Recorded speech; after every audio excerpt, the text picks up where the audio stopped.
감사합니다. 자, 오늘 얘기는 조금 쉬운 얘기로 드릴 테니까 좀 편하게 들으시고요.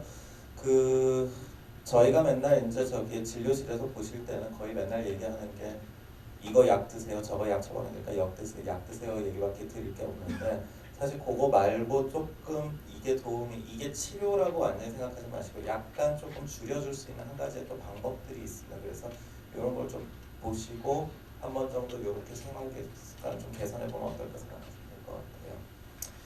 뭐 머리가 아프면 일단 다 먼저 나오는 거는 약이죠. 저희가 맨날 진료실에서도 약물 이렇게 처방을 하고 그러다 보니까 너무 약물에 의존하시는 경우도 많아지시는 경우도 많고 그래서 혹시 뭐 다른 거를 조금 더 할 수 없을까라고 얘기를 하는데 보통 저희가 이제 진료 시간이 그 형편상 그렇게 길지가 않고 그러다 보니까 그냥 약물 처방으로 끝나는 경우가 많습니다. 그런데 사실 이런 게 교육으로 조금 더 들어가야 되고 이런 내용을 조금 더 아시면 아마 조금이라도 한 단계 더 낮은 이제 좀 더 좋은 두통 없는 생활을 위해서 필요한 상황인데 사실 이게 여의치가 않아요. 그러다 보니까 오늘 강의 주제를 한번 이걸 좀 얘기해 봤고 이 내용으로 오늘 진행을 좀 해보도록 하겠습니다.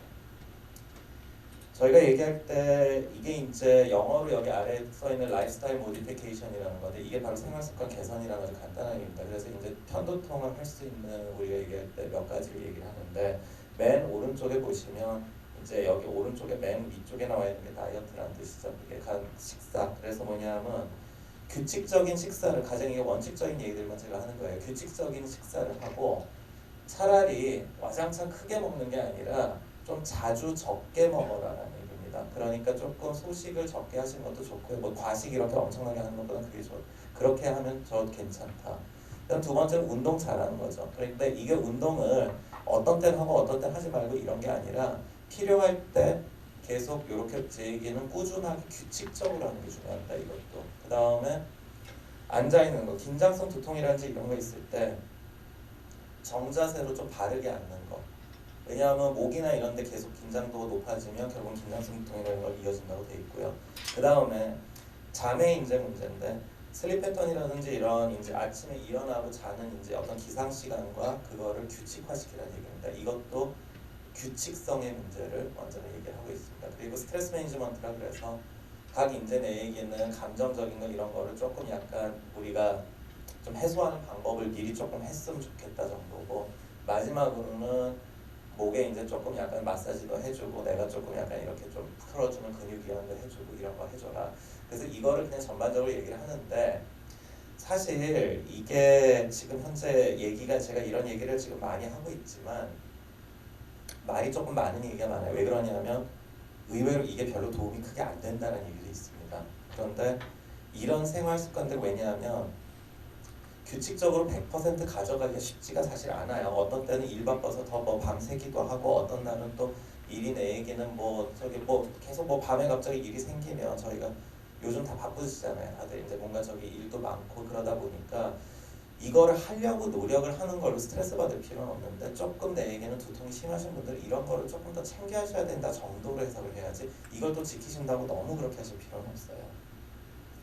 그래서 저희가 얘기할 때 시기적인 면에서 몇 가지 얘기를 합니다. 카페인을 금지해라. 초콜릿도 먹지 말아라. 힘든 가격육도 금지해라. 숙성 치즈 먹지 말아라. MSG 금지해라. 기타 두통 유발 음식은 다 먹지 말아라. 그래서 8주간 유지하고 유발 점치라는 게 2주 단위 하나씩 시기로 다시 추가한다 그러는데 사실 이 얘기 들으면 되게 웃기실 거예요. 뭐 먹고 살아요 그럼? 그렇잖아요. 이게 먹을 수 있는 약, 뭐 카페인도 커피 한 잔 마시는 거 얼마나 좋습니까? 요즘 많이 뭐 스타벅스 같은 데 이런 데도 잘 들어와 있고 요즘 커피도 얼마나 맛있게 잘 해줘요. 그런데 그것 안 먹고 살아라. 초콜릿도 먹지 말아라. 아니 좀 달달한 거 먹고 싶은데 이것도 먹지 마라. 햄이나 가공육 같은 거, 뭐 소세지 같은 거 간혹 이렇게 왜 땡기실 때 있잖아요. 그럴 때 가서 먹는데 그것도 안 된다. 숙성치즈 먹지 마라. 이거를 이런 식으로 제가 금지 썼는데 금지로 받아들이지 마시라는 얘기예요. 제가 이 얘기는 뭐냐면 저한테 두통을 유발하는 특정한 게 있긴 합니다. 뭐 있을 거예요. 그런데 그거를 파악을 해보시라는 얘기예요. 그래서 맨 마지막 얘기 문장이 중요한데 8주 정도 어떤 걸 먹으면 나는 머리가 아프더라. 그러면 이걸 먼저 조금 내 얘기는 8주 정도 끊어보고 한 2달 정도 끊어보라는 얘기예요. 예를 들어서 햄만 먹으면 소시지만 먹으면 머리 아프더라. 커피 마시면 머리 아프더라. 이런 거를 그러면 잠깐 끊어보고 해봤을 때 8주 정도 했을 때 두통이 나아지면 그 다음에 한번 8주 정도 지나서 한번 다시 처치를 해봤을 때 두통이 더 심해지면 아 요거는 당분간 내가 쓰면 안 되겠구나 이렇게 생각하시면 되라는 얘기예요. 금지 너무 이렇게 하시게 되면 이것도 많이 힘듭니다. 카페인이라는 걸 먼저 얘기를 좀 드릴게요. 커피에 대해서. 사실 저희가 어렸을 때 기억으로 하시는 거는 이제 저희 어머님들이 간혹 이제 저희 이제 어렸을 때 모습 중에 하나가 아침에 에고 머리야 하시다가 아침에 어머님들이 보통 모닝커피를 한 잔을 딱 드세요. 그러면 갑자기 살아나십니다. 두통이 싹 없어지거든요. 실제로 메틸산틴이라든지 이런 약들, 카페인 계열의 약들을 지금 여러분 두통 치료에 쓰고 있습니다. 즉 이거는 두통 자체를 줄여줄 수 있는 역할을 해요. 그런데 제가 보통 외래 있으면 저는 이제 청소년 애들을 보다 보니까 한 11월 달 정도 됐을 때 수능 보통 끝나고 요맘때쯤에 보통 두통 환자들이 갑자기 확 늘어납니다. 애들이 수능 끝나고 와요. 이유는 뭐냐면 커피 마시고 나서 고혈압이라든지 커피 자체로 인해서 유발된 두통이 생겨가지고 애들 왜냐하면 그때 뭐 밤새고 공부해야 되니까 자꾸 애들이 더 잠을 못 자고 애들이 계속 커피 같은 거 마시고 요즘 그다음에 카페인 음료들 있죠. 그런 걸 좀 과량을 복용하다 보니까 애들이 다들 두통이 유발돼서 많이 옵니다. 그러면 그때 얘기해 주는 거는 커피 잠깐 끊고 기다리면 된다라고 얘기를 하죠.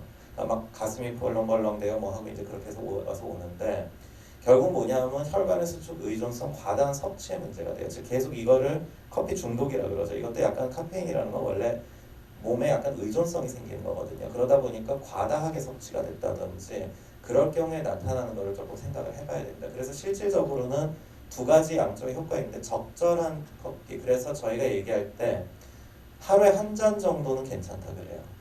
그런데 그걸 넘어가는 3잔 이상을 복용을 하는 경우는 조금 두통 유발에도 조금 문제가 생길 수 있고 다른 부작용 같은 게 생길 수 있기 때문에 웬만해서는 조금 안 하는 쪽으로 가는 게 어떻게 있냐 쪽으로 생각하시면 됩니다.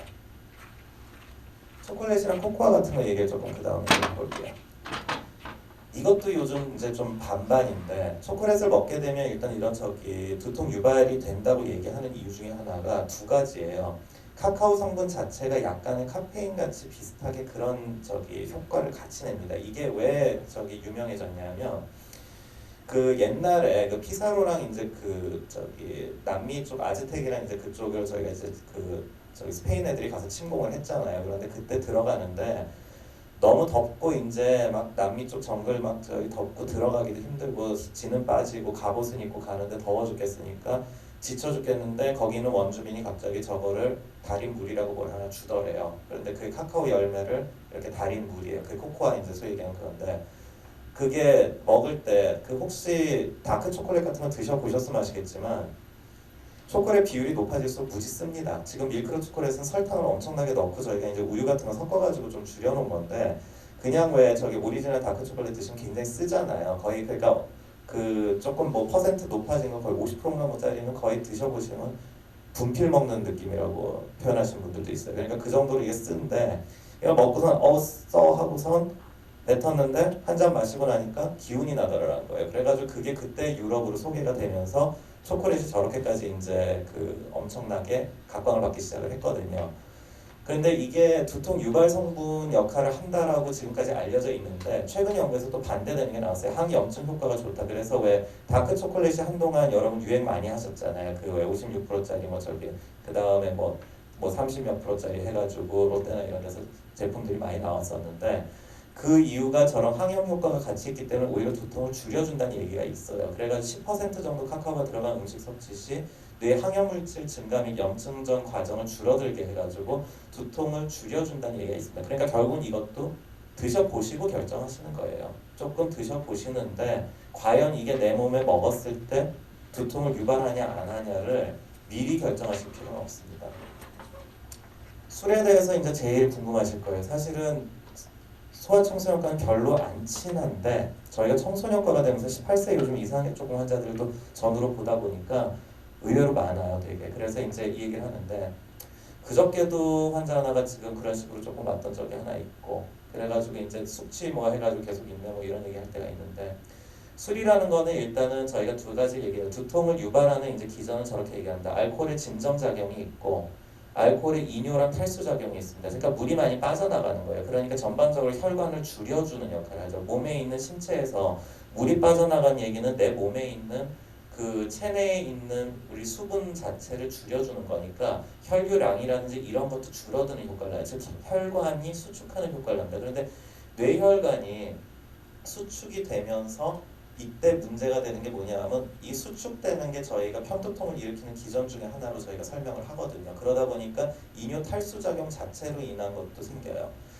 그리고 뇌혈관의 확장 및 혈압자 이건 거꾸로인데 이거는 뭐냐면 그 알코올이 급성으로 들어가게 되면 얼굴 왜 후끈거리시잖아요. 이게 처음에 들어갔을 때는 혈관 확장 자체를 되게 많이 시킵니다. 그러다 보니까 순간적으로 혈압이 뚝 하고 떨어져요. 그럼 뇌로 올라가던 혈관 같은 게 혈압 자체가 확 떨어지면서 일시적인 혈관 자체가 줄어들게 되니까 그거로 인해서 뇌혈관 확장이 다시 줄어드는 게 아니라 그때 수축이 다시 오게 되면서 이것도 두통을 일으키는 혈류량 저하로 인해서. 그 다음에 술이라는 거를 혹시 이제 발효 과정 알코올이라는 걸 아시겠지만 이건 당분이거든요. 결국은 당분 농도 그러니까 거기 있는 우리가 얘기하는 보통 효모균들 술을 만들어내는 효모균들이 대부분 이제 효모 곰팡이들이죠. 그러니까 이 곰팡이들이 대부분 그 당분을 어떤 과일이든 곡식이든 저희가 거기서 당분 자체를 얘네들이 섭취를 해가지고 그걸 분해하면서 알코올로 분해를 해서 만드는 게 술입니다. 결국은 그러다 보니까 당분 농도가 높은 술들 드시고 나서 숙취가 더 심하네 이런 얘기를 하시다. 그래서 그 당분 농도가 높다는 술 대표적인 게 와인이죠. 와인 같은 거 조금 몇 병 드셨다 뭐 이렇게 그러니까 위스키 드셨다 그러면 다음날 아침에 거의 머리 아파서 깬다. 그 다음에 뭐 정종 같은 거 그런 것들이 보통 저기에 해당이 됩니다. 그리고 술 자체 발효 과정에서 히스타민이라든지 티라민 등 같은 다른 여러 가지 화학 물질들이 부수 생성이 돼요. 이 발효 과정에서. 그러다 보니까 이게 정제되지 않아요. 그러니까 약간 술꾼들 얘기 드릴 수 있는데 소주가 제일 깨끗하다 그러시잖아요. 소주는 저런 정제 과정을 거칩니다. 그러니까 정제가 된 약간 공업술이라고 얘기하는 게 공업술이라는 건 아니고 실제로 정제 과정을 굉장히 거쳐서 저런 물질들이 제거된 상태로 나오는 게 소주라고 얘기를 하면 히스타민이나 이런 자연 발효주들은 보통 저런 물질들이 더 많아져요. 그러다 보니까 아무래도 수치라든지 이런 물질들로 인한 두통이 더 유발되는 걸로 저희가 알려져 있습니다. 그래서 아까 전에 얘기했던 급성 두통과 지연성 두통으로 나눌 수 있어요. 그래서 알코올 섭취 후 30분 이내 생기는 건 방금 얘기했던 혈관 확장이라든지 이런 직접적인 역할이 나오고 지연성 두통은 뭐냐면 이게 거꾸로 이게 숙취라고 저희가 얘기를 하는 건데 몸의 알코올 농도가 이제 떨어져서 정상화됐을 때 나타나는 걸로 보시면 돼요. 그러니까 내 몸에서 알코올이 다 빠져나가고 나서 그때 나타나는 혈류 변화. 그러니까 몸에서 이제 물이 많이 빠져나간 상태. 그러니까 물을 조금 많이 마시라고 저희가 숙취를 예방하려면 물 많이 먹으라 그러잖아요. 술 마시면서 옆에 물 두고 더 많이 먹으라고 하는 이유가 저런 거. 그다음 두 번째는 안주 같은 거 이제 조금 먹지 않고 술만 계속 먹었을 때 그 알코올 농도가 떨어지고 그러면서 혈당의 급격한 저하 같은 것도 온다. 그러니까 저혈당으로 인한 두통 같은 것도 생기실 수가 있고요. 그래서 이 두 가지를 사실 따로 나눕니다. 결국은 둘 다 유발할 수 있다. 그래서 과음하지 말라는 얘기죠. 이것도 결국은 그렇게 생각을 하시면 될 것 같습니다. 그래서 아주 간단한 얘기예요. 술로 인해서 두통 생기는 사람 어떻게 할까요? 저한테 와서 물어볼 때 그러면 안 마시면 돼요. 근데 쉽지가 않죠. 한국이라는 사회가 워낙 술이라는 데 좀 관대한 사회고 사회생활을 할 때 특히 한국에서 직장생활 하시는 분들 중에 술 못 마신다 그러면 예전보다는 나은데 요즘 아직도 약간 사회적으로 배척당하는 경우가 많습니다. 그러다 보니까 물 많이 마시기라고 방금 얘기했던 이유가 혈류량 변화가 급격하게 일어난다. 혈관이 수축됐다가 다시 풀렸다가 이런 게 많으니까 수분 섭취를 옆에서 같이 하라 그래요. 그 뭐 참고로 제 그냥 친구 중에 조금 그 신경과 의사 다른 친구 하나 있는데 그 친구가 대학교 때부터 숙취를 안 하는 방법은 술을 그날 엄청나게 먹고 들었으면 집에 들어오자마자 물을 1.5리터 정도를 그냥 원샷을 하고 얘가 잤습니다. 그러면 다음날 수치가 없다 그래요. 그런데 그 얘기가 틀린 얘기는 아니거든요. 그러니까 한 500ml 정도나 400ml 정도 이상의 물을 좀 많이 마셔주라. 보통 1리터까지 먹으라고 얘기하는데 사실 먹기 힘들어요. 그러니까 화장실 왔다 갔다 해야 되고. 그런데 그렇게 하는 게 제일 좋다고 얘기했습니다. 그래서 옆에 술을 드시면서 물컵을 놓고 계속 조금 드셔주면 더 좋다고 얘기합니다. 그리고 다른 음식과 같이 섭취하라 그래요. 옆에 안주들 제가 엄청나게 해놨는데 안주도 좋은 거 많잖아요. 그러니까 술만 너무 드시지 말라는 얘기가 술에 있는 당분 같은 게 금방 떨어져요. 그러니까 혈당이 떨어지면서 금방 또 두통 유발할 수 있고 그렇기 때문에 저런 음식들이 지속적으로 어느 정도 좀 해야 되는 거고, 당분 함유가 적은 술을 고려하라는 건 와인 같은 거 조금 드시지 말고, 아까 전에 소주 같은 거 얘기했잖아요. 그러니까 조금 이런 당류가 좀 덜 함유된 그런 것도 고려해라. 과일주나 이런 거는 조금 더 두통 유발할 수 있다, 그런 거 있고요. 그 다음 결국은 마지막은 뭐냐면 술 깨야 되잖아요. 그러니까 충분히 자라, 요 정도가 되겠습니다. 자, 그럼 다음 얘기로 조금 넘어가 볼게요. 티라민이라는 게 있는데, 이거는 발효 음식이랑 이제 숙성 치즈, 훈제 생선, 염장 고기 이런 데서 이제 보통 나타나는, 우리가 그러니까 이거 얘기할 때 훈제 생선 이런 거 염장 고기 나오잖아요. 단백질이 많은 음식일수록 장기 보존 시 함유량이 이제 증가되고, 특히 냉장 보관이 충분해. 이게 우리나라로 치면 뭐에서 문제가 되냐면 말린 음식들 중에 이렇게 왜 생선이나 이런 거 말린 거 이렇게 왜 널어서 말린 거 있잖아요. 그런 것도 조금 해당이 되고, 고기 같은 것도 거기서 해당돼. 근데 보통 이게 줄어들긴 해요. 근데 이제 대부분은 저런 염장 고기라든지 이런 거, 그래서 저게 대표적인 게 뭐냐면 사실 이태리 거를 보시면 여러분들 페퍼론이라고 보통 아시는 그 이태리 살라미들이라든지 그런 이제 하몽들 요즘 많이 이제 마트에서도 팔거든요. 그런 것들이 해당되고, 훈제 생선이야 당연히 뭐 뻔하시잖아요. 훈제 연어죠 결국은. 그러니까 그런 것들이 많이 여기서 해당이 됩니다.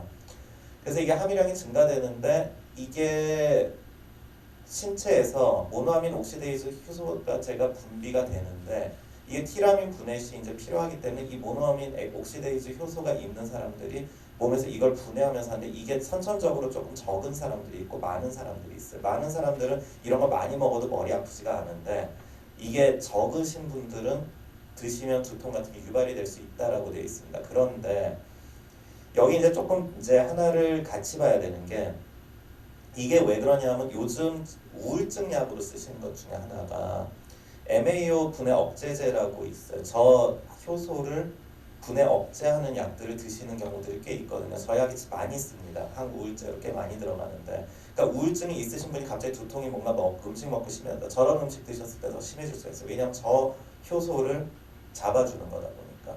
그래서 혹시 그런 약을 드시고 계신 분들은 두통 같은 게 더 심해지실 수 있기 때문에 저런 걸 저희가 안내를 좀 드립니다. 저런 약을 드시면 조금 이런 음식들은 혹시 두통 좀 자주 심하시면 피하시는 게 좀 좋습니다라고 얘기를 하는 이유가 거기에 있습니다. 그래서 고함량 치즈 같은 경우 이제 저런 거에 보통 해당돼요. 숙성 치즈인 체다, 뭐 까멘베르, 스위스, 페타, 뮌스터, 파메잔이라고 그래서, 파메잔이 여러분들 뭐냐면 스파게티 뿌려 먹는 그 가루가 파메잔이에요. 그거 이렇게 갈아서 주잖아요. 그게 파메산 치즈고요. 체다나 까메베르, 스위스, 페타 이건 사실 우리나라에서 그냥 안주로 따로 이렇게 사서 먹는 건데 그렇게 많이 팔리지는 않아요. 그러니까 아메리칸 치즈 이런 건 괜찮아요. 지금 저함량 치즈 아래 나왔죠. 미국 치즈 보통 얘기하는 거 요거트, 우유, 크림치즈, 사워크림이나 두유 같은 건 크게 문제 없다. 그러니까 이런 위에 좀 오래 숙성된, 보통 저거 2, 3년씩 숙성하는 치즈들이거든요. 저런 것들은 조금 주의를 해야 된다고 보시면 되고요. 고함량 육류에는 살라미랑 아까 전에 얘기했던 건조유, 발효 생선 이런 게 다 들어갑니다. 그런데 저함량 육류는 신선육이나 간단히 얘기하면 센 거면 다 괜찮아요. 그러니까 오래 보관할수록 문제가 되는 거. 그리고 런천 미트 중에 이제 소위 얘기하는 스팸 같은 것도 크게 문제가 없는 걸로 나옵니다. 그러니까 저런 것들 드실 때는 크게 문제가 없다라고 보시면 되고요. 다만 이제 통조림 생선 이런 것도 문제가 없습니다. 통조림 다 끓인 거예요. 끓이고 나서 한 거니까. 이거는 그러니까 저온에서 냉장이 아니라 약간 건조시킬 때 보통 발생하는 걸 한다. 그래서 사실 저기 잘 나오지는 않는데 우리나라에서도 문제될 수 있는 음식들이 몇 개 있어요. 대표적인 게 과메기 같은 거. 여러분들 이제 나중에 이제 그런 거 드실 때 이제 보시면 아시겠지만, 단백질이 많고 지방이 많은 그런 이제 지방일수록 저런 게 조금 생성이 많습니다. 널어서 걸고 그랬을 때 그거라고 보시면 됩니다. 과일과 야채에서 이제 고함량을 보시면 되는데, 오렌지, 자몽, 레몬, 라임, 귤, 파인애플 다 들어가 있어요. 이런 데 좀 많아요. 특히 된장 등 콩파일, 아까 전에 제가 단백질이 오래 발효되면 문제된다 그랬죠. 그러니까 된장도 사실 해당이 돼요. 두부김치, 생양파 다들 해당돼요. 그런데 저함량은 대부분 신선야채, 통조림 야채, 냉동야채, 건국도 다 괜찮다는 얘기거든요. 그런데 된장 안 드신 분은 없잖아요. 그리고 우리나라는 이상하게 된장 드셔서 내 얘기는 머리 아프다는 사람은 내가 들어본 적이 없어서 저게 뭐 끓여가지고 없어진 거니. 근데 아마 생된장 먹는 거는 이런 것도 해당이 좀 될 수가 있어요. 그래서 저것도 한번 체크를 나중에 한번 해보실 필요는 있다는 얘기입니다. 그리고 음료수는 당연히 생맥주, 적포도주 이런 거죠. 그리고 양념류에도 효모 추출 농축물이라든지 간장, 생선장, 방금 얘기했던 된장 베이스들입니다. 전부 다 그런 것들이 데리야끼 소스 이런 게 문제가 될 수가 있고, 근데 케찹이나 머스타드, 우스터 소스 이런 건 다 괜찮대요. 그래서 김치도 해당이 됩니다. 의외로 단백질. 근데 결론은 뭐냐면 냉장이 좀 충분하면 덜 생성된다 그래요. 그러니까 밖에 내놓으시는 게 좀 덜한 상태. 그래서 그런 거를 조금 주의하시면 이런 것들이 좀 유지가 될 수 있다 해요. 그런데 제가 아까 전에 얘기 드렸잖아요. 티라민 발생 유발 두통이 있으신 분에 한해서예요. 티라민 발생 두통이 없으시면 구태여 이거 다 제한하실 필요 없습니다. 드시고 싶은 대로 드시면 돼요. 그러니까 티라민 때문에 실제로 내가 치즈 먹고서 머리 두통을 유발 당한 적이, 내가 진짜 이렇게 한번 겪어본 적이 있다. 이런 경우에만 좀 생각을 하시면 될 것 같습니다. 그래서 그렇지 않으면 구태여 이런 걸 다 제한을 둬야 되냐? 사실 그렇진 않거든요. 제한이라는 건 어디까지나 이런 그 음식들을 너무너무 드셨을 때 너무 내가 힘들었다든지 그런 경험이 있을 때 얘기입니다. 그러니까 주의를 해야 된다 정도로 생각하시면 됩니다. 자, MSG 맨날 나오는 얘기죠. 저희가 이거를 재밌게 얘기하는 건 모노소디움 글루타메이트라는 개념으로 얘기를 하는데 사실은 맛소금이라는 얘기까지 그러니까 우스갯소리로 얘기를 해요. 그런데 이게 왜 유명해졌냐면 이거 중국 음식 먹으면 머리 아프네 해가지고 이게 차이니스 그러니까 저기 푸드 신드롬, 레스토랑 신드롬이라고 해가지고 저거를 1968년에 거기라는 사람이 논문으로 내면서 저게 센세이션이 된 겁니다. 그러니까 그 전까지는 이게 하다가 이런 조미료들이 많이 들어가면서, 근데 사실은 저거는 약간 그 논문은 나중에 보시면 아시겠지만 약간 인종차별적인 것도 있어요. 뭐냐면 미국에서 그런 중국집 가가지고 우리가 먹고서 머리 아팠다, 중국 음식은 저딴 거 집어넣고 있다 이런 식으로 해가지고 약간 조금 나쁘게 좀 비춰지기 딱 좋은 그건데 저거를 너무 그 얘기를 너무 과하게 지금 돼가지고 사실은 지금 또 의미가 없다라는 얘기가 맞아요. 왜 그러냐면 아주 간단히 얘기 드리자면 조미료로 여러분들이 넣는 게, 그러니까 그 조미료라는 거를 넣으실 때 한 스푼 두 스푼이잖아요. 뭐 이만한 국에다가 제 얘기는. 그런데 그거를 내 얘기는 한 봉지를 붓지는 않잖아요. 그 얘기입니다.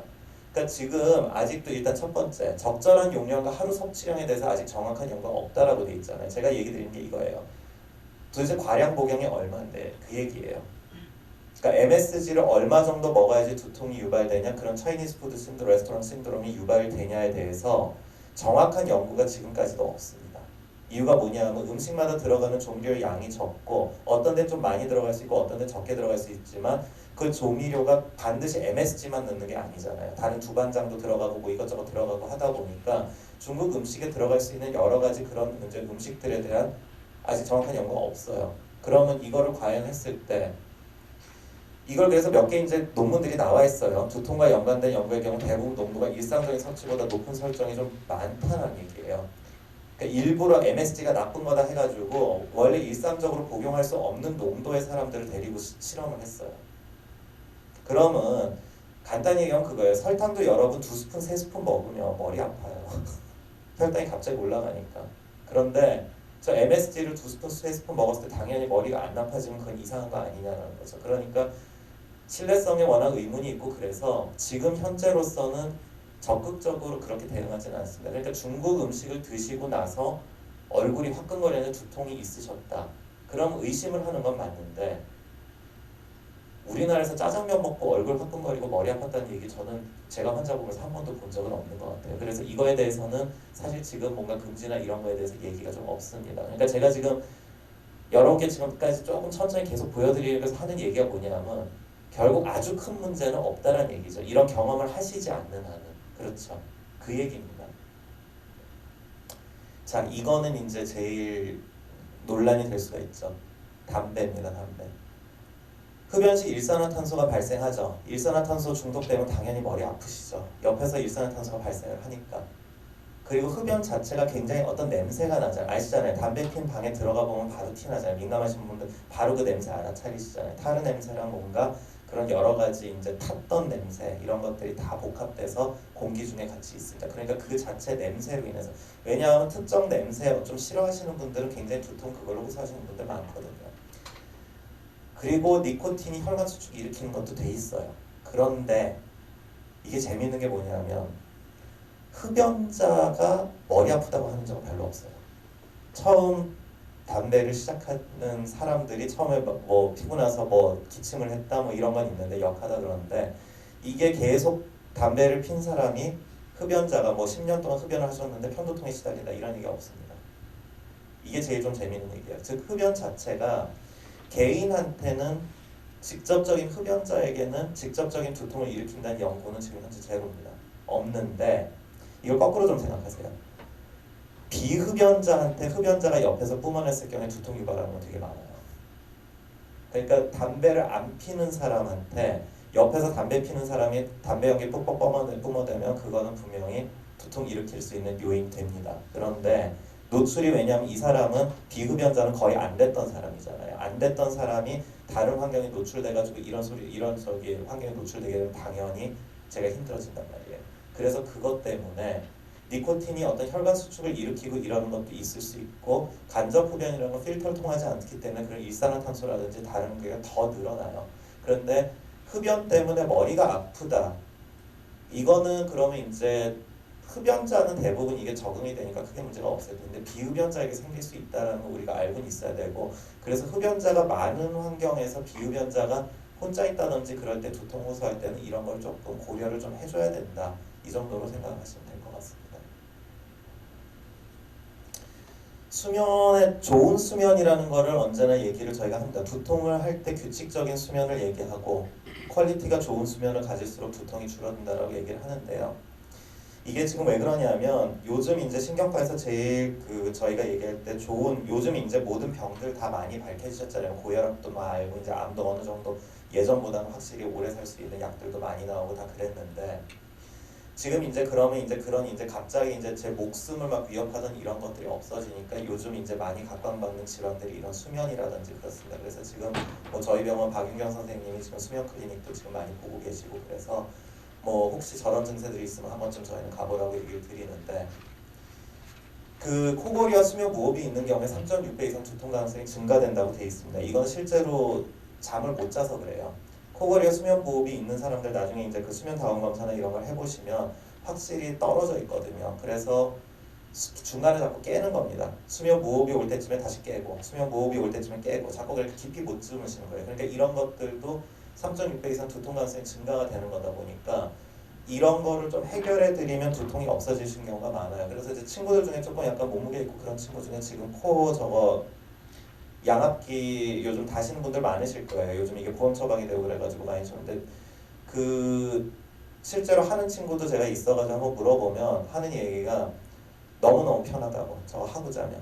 그러니까 지금 자기가 예전에는 잠을 자고 나서도 깨어난 적이 한 번도 없었는데 그 깨어나다는 얘기하고 두통도 한 번도 없다고 뭐 그런 얘기 할 때가 제가 있어요. 그러니까 이게 굉장히 지금 현재 연관성이 있는 걸로 지금 나와 있다고 보시면 됩니다.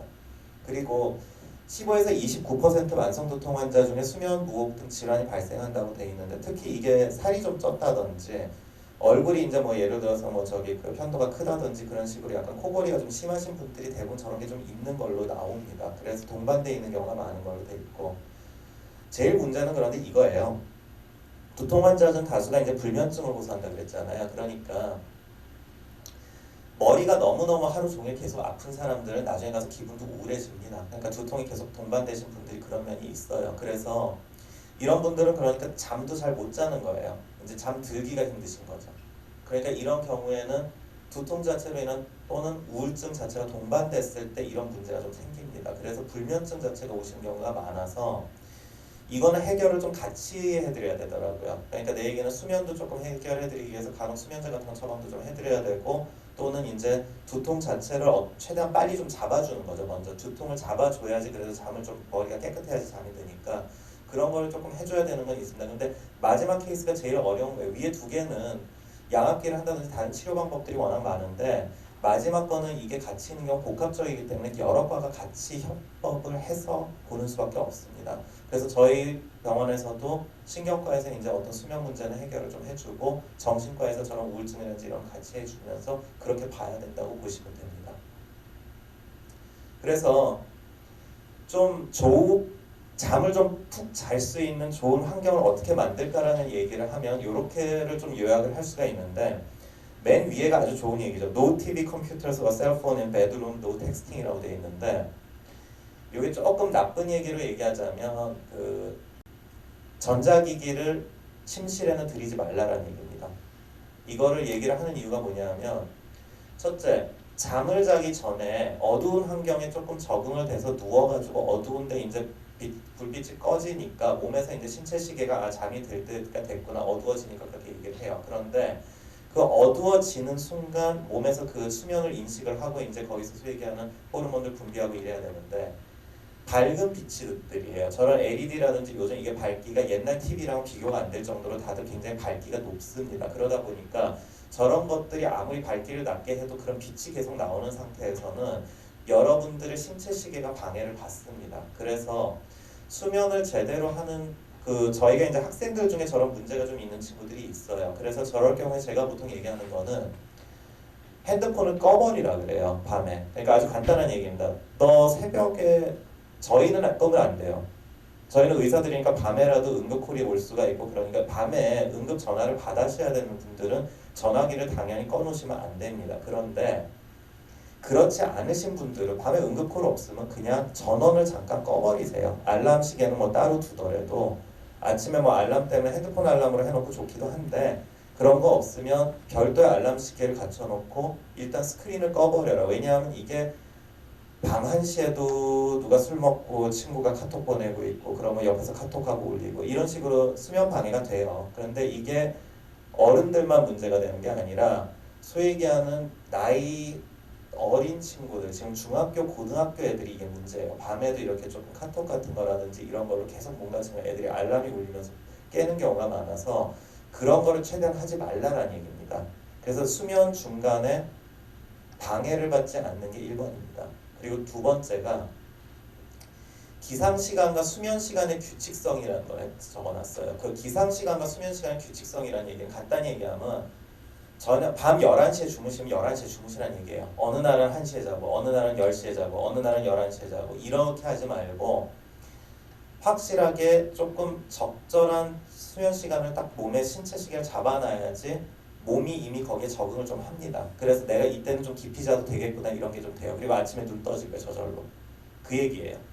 근데 그게 수면 시간이 어떤 때는 새벽 5시에 일어나야 되고 어떤 때는 밤 10시, 오전 10시까지 자고 이렇게 되면 이제 망가지는 거거든요. 그럼 두통이 더 유발되기 아주 좋죠. 수면 전 30분에서 60분간 긴장 완화하라는 거는 가볍게 명상 같은 거 하셔도 좋고요. 샤워 같은 거 하는 것도 꽤 좋습니다. 따뜻한 물로 굉장히 따뜻한 목욕 있죠. 그러니까 몸의 체온을 좀 높여 놓으시는 게 좋아요.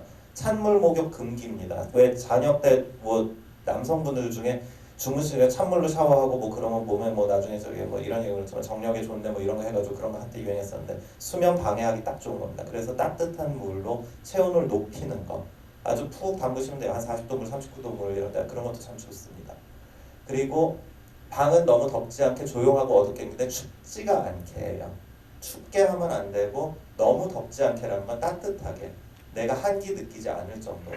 그런데 너무 더우면 이불만 걷어탈 정도로 너무 덥게 되면 그거는 수면을 방해하는 요인이 될 수 있습니다. 그리고 조용하고 어둡게라고 했는데 불을 제로로 만들라는 얘기 아닙니다. 소화 중에서 저거 이제 수면등 같은 거 좀 켜놓으라는 게 너무 무서워하는 애도 있어요. 또 껌껌하면. 그러니까 그렇게 하는데 만약에 바깥에 불빛이 예를 들어서 집에 아파트의 구조가 앞에 가로등이 바로 있다든지 이런 경우들이 간혹 있어요. 그 방에 이제 그럴 경우에는 그런데 좀 암막 커튼 같은 거 좀 써주라는 얘기입니다. 그러니까 뭐냐면 그런 불빛들이 들어와서 수면에 방해를 놓지 않게. 그러니까 집안이 환경이 다 틀리시잖아요. 어떤 집은 그냥 아파트 쪽은 어디 그냥 조용한 데 있으니까 불 다 꺼지면 조용해지는데 어떤 집은 앞에 보면 네온사인이 휘황찬란하게 계속 들어오는 집도 있고 사람마다 사는 데가 다 틀리다 보니까 그 환경에 맞춰서 불빛 같은 게 최대한 좀 어둡고 밤이라는 느낌이 들 수 있게 해주시는 게 목표예요. 그러면 암막 커튼이라든지 이런 거 적극적으로 좀 활용을 하시라는 얘기입니다. 블라인드라든지. 그리고 운동은 낮에 수면 전에는 하지 말라는 이유가 수면 전에 심박 올려놔가지고 몸이 흥분된 상태로 가요. 그럼 잠이 안 옵니다. 자기 전에 운동은 그래서 절대 금기라고 저희가 얘기는 하는 거고요. 수면 전에 과식하지 말 것이라고 돼 있죠. 카페인도 금지하고 돼 있고. 그러니까 밤에 드시기 전에 뭐 드시면, 근데 과식이라는 게 너무 와장창 먹으라는 게 아니라 가벼운 스낵 정도는 하셔도 좋습니다. 약간의 포만감 느끼실 정도로. 그러니까 야식을 드신다는 게 제 얘기는 뭐 치킨을 한 마리 먹고 이러는 거 좀 하라는 게 아니라 가볍게 치즈 하나 뭐 이렇게 서양 애들 먹으라고 돼 있어요. 그러니까 그런 거 조금 하는 거가 나쁘지가 않다고 보시면 돼요. 그래서 카페인 같은 거, 커피 같은 거 특히 드시지 말고 저기 녹차나 이런 거는 조금, 이런 것도 카페인이 들어가 있으니까 웬만해서 좀 안 하시는 거로, 그냥 따뜻한 물이나 이런 거 한 잔 드셔도 참 좋습니다. 그리고 오후나 초저녁 낮잠 같은 거 있잖아요. 그러니까 이런 게 너무 졸리시니까 중간에 하시는데 이런 수면 리듬이 깨져요. 근데 이게 문제가 뭐냐면 낮잠이라도 그럼 푹 자시면 좋은데 낮잠을 대부분 1시간에서 30분 뭐 잠깐 이렇게 주무시잖아요. 그러니까 이게 깊은 잠에 못 들어가요. 그러니까 깊게 못 주무신 잠으로 잠깐 단편 잠을 자는 거니까 제대로 이어서 6시간, 5시간 이렇게 잔 거보다 못한 거죠. 잠의 수면 퀄리티도 떨어지고. 그래서 파편화라 그럽니다. 저희가 이렇게 여러 개로 이렇게 나눠져 가지고 간단히 얘기하면 낮잠 요때 자고 요때 자고 이런 게 제일 안 좋다고 돼 있어요. 그래서 그런 건 좀 하지 말라는 거고. 마지막으로 이거를 제일 저희가 얘기하는 수면제 자가 복용하지 마세요. 이 자가 복용이라는 개념을 저희가 얘기하는, 내가 잠 못 오니까 수면제를 오늘 먹고 자야지 해가지고 미리 예전에 그냥 계속 의사 선생님 쫄라가지고 수면제 처방해주세요 해가지고 받아놓은 거 약 내 마음대로 그냥 이날 먹고 다음 날은 안 먹고 이런 식으로 하지 말라는 얘기예요. 수면 리듬을 만들어주기 위해서 수면제가 필요한 거지, 수면제 의존해서 주무실 거면 그거는 큰일 납니다. 그렇기 때문에 수면제 복용은 반드시 의사 선생님이랑 스케줄을 맞춰서 확인하라는 얘기예요. 그러니까 어느 정도 내가 얼마나 규칙적으로 복용을 하고 어느 정도의 몸이 맞았을 때 이거를 끊을 건지를 다 계획을 세우고 복용을 해야 되지, 그냥 내가 이날은 필요하니까 먹고 이날은 기분 안 좋으니까 먹고 이렇게 하다 보면 나중에 가서 수면이 다 깨지세요. 그러니까 그런 거를 주의해서 복용을 하자는 얘기입니다. 자, 이 얘기는 조금 이제 다른 얘기인데, 두통을 일으키는 인자 중에 밝은 빛이 있는 사람들이 있어요. 빛에 대한 과민성이 있는 친구들이 있어요. 이걸 광과민성이라고 얘기하는데 특정 지금 유전자가 밝혀진 게 몇 개 있고, 그런데 갑작스러운 조명이나 밝은 조명 같은 게 이런 두통을 많이 유발하는 걸로 돼 있습니다. 그러니까 이제 가만히 좀 어두운 데 있다가 갑자기 이제 밝은 데 우리가 나갔을 때, 밖에 운동장에 갑자기 애들이 어두운 데 있다 나갔다든지 그랬을 때 갑작스러운 두통을 막 호소한 경우가 있고, 그냥 낮에 햇볕 쐬는 것 자체가 고통인 사람들도 있어요. 그래서 이런 경우에는 아래 지금 보시면 아시겠지만 평광 안경이라는 게 있어요. 그러니까 선글라스 말고, 선글라스 비슷하게 생겼습니다. 그런데 약간 평광이라서 이거는 그냥 이렇게 저기 아주 어둡진 않아요. 그런데 특정 스펙트럼의 불빛들을, 특히 이게 높은 스펙트럼의 불빛들을 줄여주게 되면, 에너지를 줄여주게 되면 이게 훨씬 덜해지는 걸로 돼 있거든요. 그래서 그런 경우에는 이런 걸 고민을 해볼 수 있습니다. 그런데 이 광과민성이 아주 특징적인 게 뭐냐면 편두통 때 심하신 분들이 있어요. 나중에 이렇게 물어보면. 그러니까 이것도 본인의 증세를 조금 확실히 아셔야 돼요. 내가 어떻게 갑자기 천정에 있는 불빛 봤더니 머리가 갑자기 2배 아파지더라. 이러면 한 번쯤 생각을 해보는 거죠. 이게 광과민성의 특징입니다. 그래서 사실 핸드폰, 스마트폰 여기 다 쓰실 건데 전화기로 대부분 쓰실 거예요. 인터넷이나 좀 보시고 뭐 유튜브나 좀 보시고 그럴 건데 기능이 굉장히 많습니다. 여러분들이 생각하는 거다. 그 대표적인 게 뭐냐면 지금 현재 저게 요즘 작년부터 모든 OS, 지금 구글의 새 안드로이드 OS는 지금 iOS에 지금 탑재되기 시작한 다크 모드예요. 그러니까 뭐냐면 배경이 전부 다 요즘 옛날부터 윈도우즈라든지 이런데 저희가 이제 그 옛날 생각이랑 요즘 생각을 해야 되는데, 옛날에는 그 혹시 뭐 저도 지금 그 세대니까 CRT 모니터라는 게 뭔지는 기억을 하실 거예요. 옛날에 컴퓨터 모니터 이만한 거였죠. 커가지고 뒤에 이렇게 TV 브라운관이고 전부 다. 그래서 그런 것들은 만약에 광량을 저런 백색 배경이라든지 이런 걸 쓰게 되면 뒤에가 버닌이라 그래가지고 거기가 이제 이게 타버려요.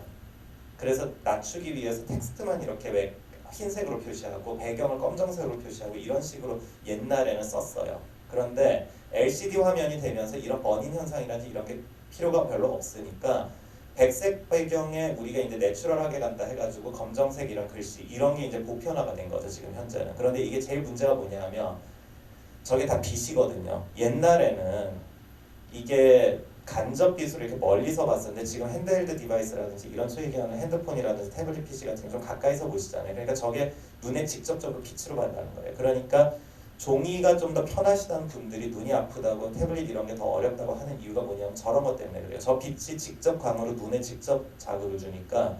그래서 요즘 저게 원래 지금 나온 거는 이 다크 모드라는 거는 프로그래머들이 조금 이제 그 컴퓨터 하루 종일 들여다보잖아요. 그러니까 이 사람들이 눈이 너무 아프니까 저거를 저렇게 반전을 시켜놓고 써보니까 나는 되게 편하더라.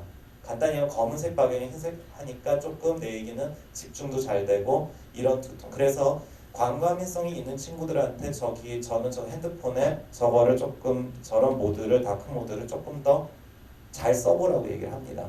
저 세팅만 바꾸시면 돼요. 들어가 설정이 있거든요, 저게. 그래서 그거 찾으셔가지고 하시면 저런 것도 광감인성이 있고 그런 친구들한테 아니면 저녁 때 이건 수면에도 해당이 돼요. 저녁 때 자기 전에 텍스트 보실 때 이런 다크 모드로 좀 보시면 좀 편해요.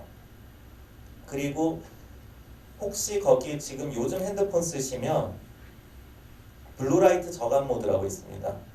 이것도 저는 좀 적극적으로 추천드리는 이유가 이 블루라이트라는 게 뭐냐면 여러분들 낮에 가면 자외선이에요. 자외선 계열이 소위 얘기하는 파란색 파장들인데 햇볕을 쨍쨍하게 쬐을 때 그때 나오는 파장들이에요. 그런데 이게 문제가 뭐냐면 수면이 예를 들어서 저희가 얘기할 때 한쪽이 조금 깨지신 분들 시간이 그러니까 시차 적응이 잘못됐다든지 그러신 분들한테 이 블루라이트 치료까지 합니다. 뭐냐면 그 1시간에서 2시간 정도 깨 있으라고 아침에 일찍 저희가 얘기할 때 그 램프를 들여다보게 해요. 파란색 이걸 해가지고 몸에다 쬐게 일상생활할 때 옆에서 틀어놓고 이제 보라고 하는 건데 이게 반대로 뭐냐면 이런 데서 보통 많이 나와요.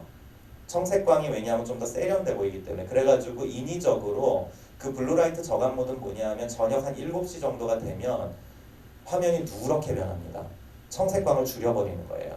그래서 밤에 잘 때 수면 모드에 내가 그런 청색광에 노출돼가지고 신체 시계가 깨지지 않도록 하도록 하는 모드가 있는데 그런 모드들이 지금 현재 다 들어가 있어요. 많이. 요즘 이 스마트폰이 굉장히 무서운 게 뭐냐면 여러분들이 앞으로 한 5년 이내로는 저걸로 혈압 체크하고 저걸로 혈당 체크하고 이런 일이 지금 올 겁니다. 지금 센서가 다 개발이 돼 있는 상태거든요. 그러니까 그 정도로 이게 개발이 많이 돼 있는데 저희가 지금 따라가고 있는 게 지금 미국이랑 그쪽은 지금 전부 다 지금 애플이랑 다른 데서 다 하고 있어요. 지금 헬스케어를 다 하고 있는데 우리나라가 지금 못 따라가고 있는 중이에요. 저거는 아무것도 안 하고 있죠. 지금 기업은 지금 저거 하고 있는데 근데 지금 이런 모드들이 이미 탑재가 되고 있어요. 검증이 됐으면 얘네가 적극적으로 탑재를 합니다. 그러니까 이걸 활용을 하시라는 얘기예요. 나이트라이트라고 저기 보이죠? 이게 그겁니다. 안드로이드 폰에서 설정에 들어가 보시면 저 나이트라이트라는 게 지금 배경이 이거 사진 보시면 좀 느끼실 거예요. 하얗지가 약간 누렇죠.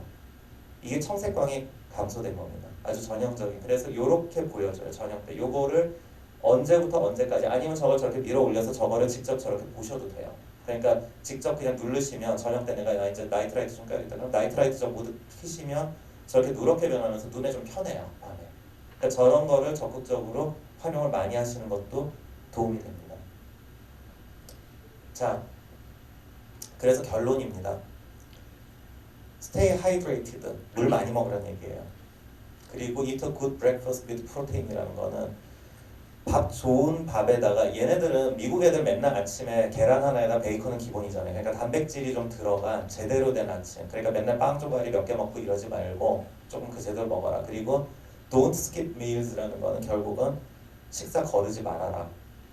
그리고 maintain a healthy sleep routine and with constant wake times라는 거는 결국 뭐냐면 규칙적인 기상 시간과 수면 시간을 가지세요. 그러니까 규칙적으로 살라는 얘기예요.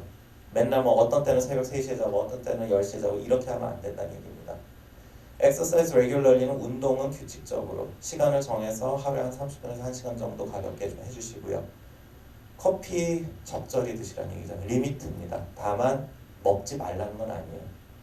그리고 eliminate dyes라든지 colors, preservatives, 뭐 artificial 이런 건데 이거는 뭐냐면 이제 인공 감미료나 이런 거 좀 먹지 말라는데 제가 아주 간단하게 얘기 드릴게요. 여기서 지금 맞는 얘기도 있고 틀린 얘기도 있습니다. 방금 얘기 드렸던 거예요. 제가 아까 전에 얘기했잖아요. 다 무조건 아닌 건 아니라고. 그런데 위에 저는 4개 정도는 맞다고 봐요.